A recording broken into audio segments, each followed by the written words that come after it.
নমস্কাৰ আপোনালোক সকলোকে পুনৰবাৰ স্বাগতম নসমাই মছজিদ বন্ধুসকল পলকতে সামগ্ৰী 9টা গুৰুত্বপূৰ্ণ খবৰ প্ৰথমটো খবৰ ৰাজ্যত পুনৰ ভূমিকম্পৰ জোকাৰণি পুনৰ 4.2 প্ৰাবল্যৰ ভূমিকম্পই জোকাৰি গল সমগ্ৰ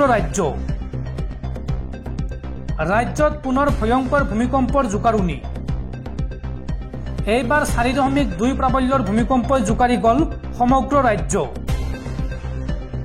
সন্ধিয়া 6:16 অনুভূত হৈছিল এই ভূমিকম্পৰ জোকাৰণি আৰু এই ভূমিকম্পৰ উৎপত্তিস্থল আছিল তিনিচুকীয়াৰ পৰা 10 কিলোমিটাৰ নিলগত এই ভূমিকম্পৰ উৎপত্তিস্থল আছিল পৰৱৰ্তী খবৰ Google Pay PhonePe UPI ব্যৱহাৰকাৰীলৈ ভাল খবৰ ৰিজাৰ্ভ বেংক অফ ইণ্ডিয়াই দিলে এই ভাল খবৰ এতিয়াৰ পৰা ইউপিআইৰ জৰিয়তে আপুনি কৰিব পাৰিব ধন ডিপোজিট আপোনাক দৰকাৰ নাই এটিএম কাৰ্ডৰ এই বৃহৎ ঘোষণা কৰিছে ৰিজাৰ্ভ বেংকে ইউপিআই ব্যৱহাৰকাৰীলৈ ভাল খবৰ এতিয়াৰ পৰা আপুনি লগত লৈ ফুৰাৰ প্ৰয়োজন নাই এটিএম কাৰ্ড আপুনি ইউপিআইতে সম্পন্ন কৰিব পাৰিব বা ইউপিআইতে সম্পন্ন হ'ব ধনৰ সকলো লেনদেন ৰিজাৰ্ভ বেংক অফ ইণ্ডিয়াই দিলে এই ভাল খবৰ ইউপিআইৰ জৰিয়তে আপুনি কৰিব পাৰিব ধন ডিপোজিট ক্যাশ ডিপোজিট মেচিন ব্যৱহাৰৰ বাবে প্ৰয়োজন নহব এটিএম কাৰ্ডৰ আৰবিআইৰ গভৰ্ণৰ শক্তিকান্ত দাসে উল্লেখ কৰিলে এই কথা অতি শীঘ্ৰে সমগ্ৰ দেশতে কাৰ্যকৰী হ'ব বা বলবৎ হ'ব এই নতুন নিয়ম পৰৱৰ্তী খবৰ দেশৰ প্ৰতিগৰাকী মহিলাই প্ৰতি বছৰে লাভ কৰিব 1 লাখকৈ টকা লগতে জ্যেষ্ঠ নাগৰিক আৰু বিধৱা মহিলাই প্ৰতি মাহে লাভ কৰিব 1000 টকাৰ পেঞ্চন এনেদৰে 25টাকৈ বিশেষ সুবিধা লাভ কৰিব দেশত কংগ্ৰেছৰ চৰকাৰ হলে নিৰ্বাচনী ইস্তাহাৰ মুকলি কৰি দেশবাসীক কেইবাটা বৃহৎ প্ৰতিশ্ৰুতি দিলে কংগ্ৰেছ দলে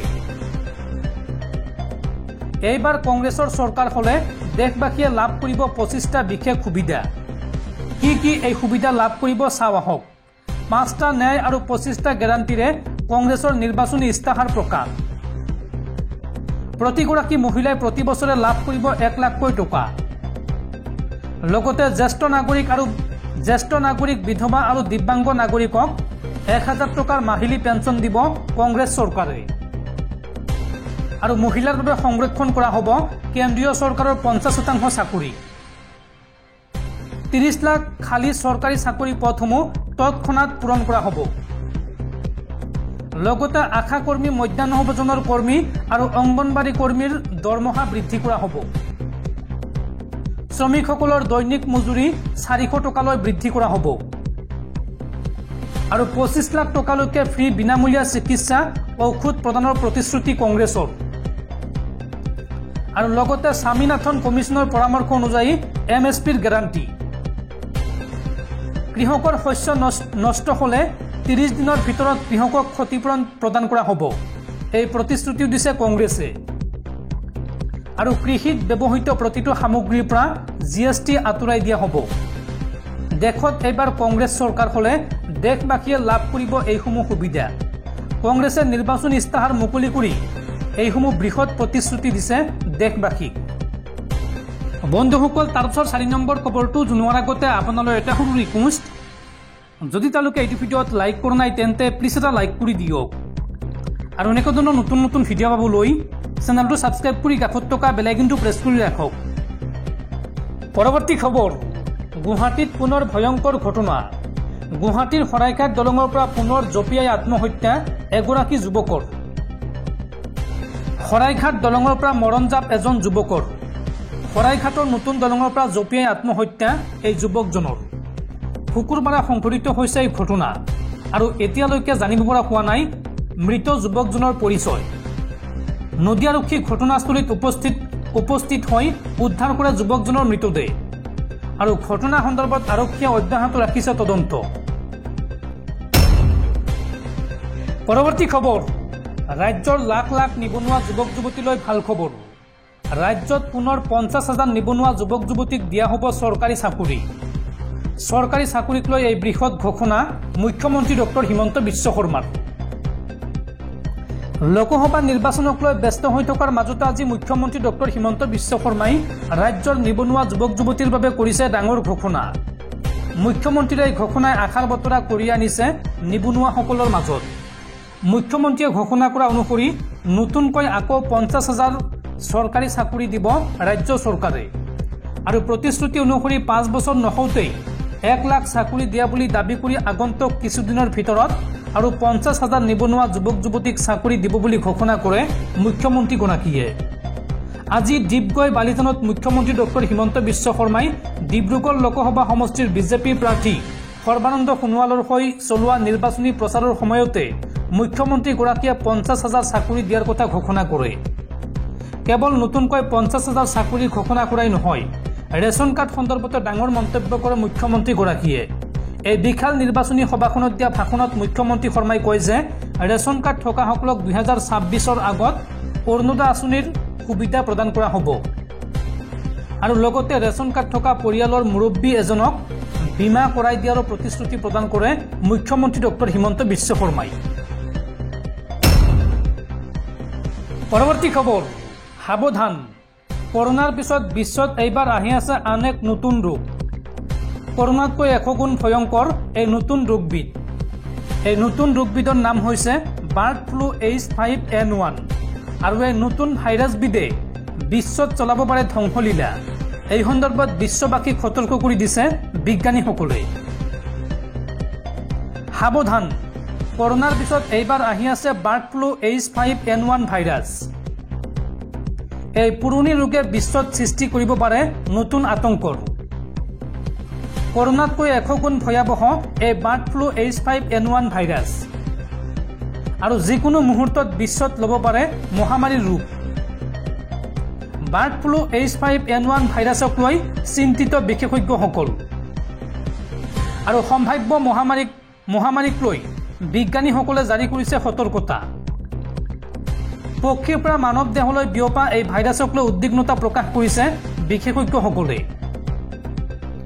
H5N1ত আক্ৰান্তৰ আধাতকৈ বেছি সংখ্যক লোকৰ মৃত্যু হয়। 100 জনৰ ভিতৰত 52 জনৰ মৃত্যু নিশ্চিত বাৰ্ড ফ্লু H5N1ত আক্ৰান্তসকলৰ আৰু এতিয়ালৈকে 887 জন আক্ৰান্তৰ ভিতৰত 462 জনে মৃত্যু সাৱটিছে।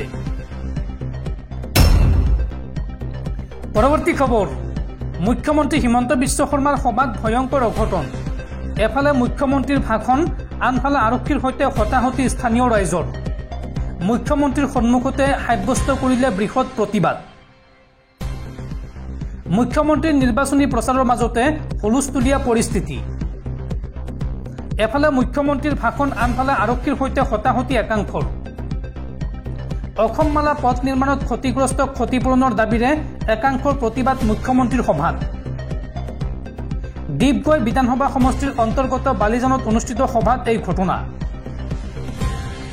সন্দৰ্ভত আৰক্ষী আটক কৰিছে তিনিচুকীয়া জিলা ছাত্ৰ মুক্তি সংগ্ৰাম সমিতি চমুকৈ SMSSৰ সভাপতি উমানন্দ মুদৈক আৰু লগতে আৰক্ষী আটক কৰিছে আন কেইবাজনো লোকক। অসমমালা পথ নিৰ্মাণত ক্ষতিগ্ৰস্ত পৰিয়ালে দাবী কৰিলে ক্ষতিপূৰণ আৰু এই ক্ষতিপূৰণ দাবী কৰি মুখ্যমন্ত্ৰীৰ সভাত সাব্যস্ত কৰিলে প্ৰতিবাদ। পৰৱৰ্তী খবৰ, শিক্ষাৰ্থীসকলৰ বাবে জৰুৰী খবৰ। CBSEৰ একাদশ আৰু দ্বাদশ শ্ৰেণীৰ পৰীক্ষাত বৃহৎ সালসলনি। CBSEৰ একাদশ আৰু দ্বাদশ শ্ৰেণীৰ পৰীক্ষাত গুৰুত্বপূৰ্ণ সালসলনি।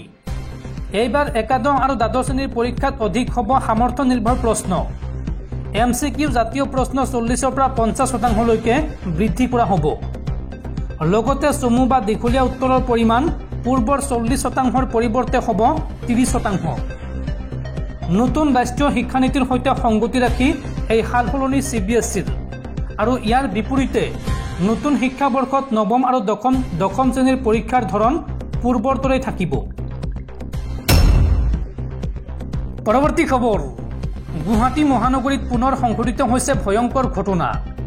গুৱাহাটী মহানগৰীত অচিনাকি ব্যক্তিৰ পৰা সহায় বিচৰাৰ পূৰ্বে 100 বাৰ ভাবক। প্ৰথমে সহায়, তাৰ পিছত অপহৰণ। এই ভয়ংকৰ ঘটনা সংঘটিত হৈছে গুৱাহাটীত আৰু ঘটনা সন্দৰ্ভত 5 ডকাইতক গ্ৰেপ্তাৰ মহানগৰ আৰক্ষীৰ। জালুকবাৰীৰ অপহৰণ আৰু ডকাইতি কাণ্ডৰ চাঞ্চল্যকৰ তথ্য ফাদিল। দুৰ্বৃত্তৰ দলে 5 মাহত 4টাকৈ ঘটনা সংঘটিত কৰিছিল জালুকবাৰী অঞ্চলত।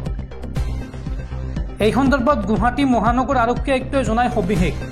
আৰক্ষীয়ে কয় যে লিপ দিয়াৰ চলেৰে ডকাইতৰ দলে ভুক্তভোগীক কৰা অপহৰণ, পিছত আধা বাটত চাহ খোৱাৰ চলেৰে নিচাযুক্ত দ্ৰব্য খুৱাই ভুক্তভোগীক আৰু অচেতন হোৱাৰ পিছত লুটপাট চলাই ডকাইতৰ দলটোৱে ভুক্তভোগীৰ পৰা লুটি নিয়ে নগদ ধন, মোবাইল ফোন, ATM কাৰ্ড আদি।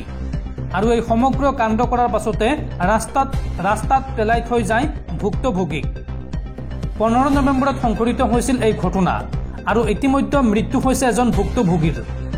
গাড়ীৰ পৰা পেলাই দিওঁতে অন্য গাড়ীৰ খুন্দাত মৃত্যু হৈছিল ভুক্তভোগী যুৱকজনৰ আৰু মৃত ভুক্তভোগীজন আছিল দৰঙৰ আসমত আলী। তথ্য অনুসৰি ডিচেম্বৰ, জানুৱাৰী আৰু মাৰ্চ মাহতো সংঘটিত হৈছিল অনুৰূপ ঘটনা। এই ঘটনাৰ সৈতে জড়িত 5টা ডকাইতক গ্ৰেপ্তাৰ কৰিছে মহানগৰ আৰক্ষীয়ে আৰু ধৃত ডকাইতকেইটা হৈছে ক্ৰমে মজনুল আলী ওৰফে গৰিয়া, ৰহিম আলী, আমিৰ হামজা, তুফাজ্জল আলী আৰু লুফৰ ৰহমান। আৰু এই 4টা ঘটনাত ভুক্তভোগী হৈছে 5জন নিৰীহ লোক। ইতিমধ্যে আৰক্ষীয়ে জব্দ কৰিছে অপহৰণত ব্যৱহৃত 2খন গাড়ী আৰু এই ক্ষেত্ৰত সকলো ৰাইজকে সচেতন হোৱাৰ আহ্বান জনাইছে আৰক্ষী আয়ুক্তই।